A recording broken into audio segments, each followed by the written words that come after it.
ওইভাবে নামাজ পড়ো যেই নামাজের মধ্যে আছে মনোযোগ, ওই নামাজ পড়ো যেই নামাজের মধ্যে আছে ভয়।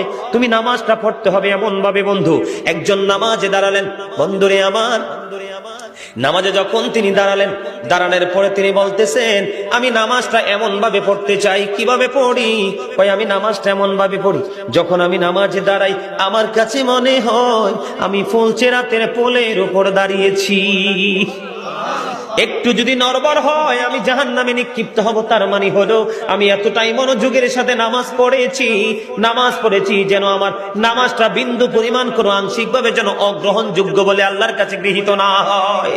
তিনি বলতেছেন আমার কাছে মনে হয় রে এটা আমার জীবনের শেষ নামাজ। আমি এতটা ভয়, এতটা আতঙ্ক নিয়ে, এতটা তাকওয়া নিয়ে নামাজ পড়ি।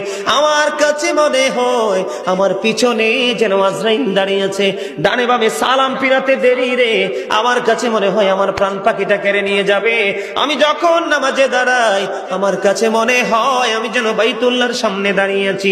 আমার কাছে মনে হয় আমার ডান দিকে জান্নাত অবস্থিত, বাম দিকে আমার জাহান্নাম অবস্থিত। এমন তাকওয়া ভয় নিয়ে নামাজে দাঁড়াই, আর ওই নামাজের জন্যই রয়েছে বড় সফলতা।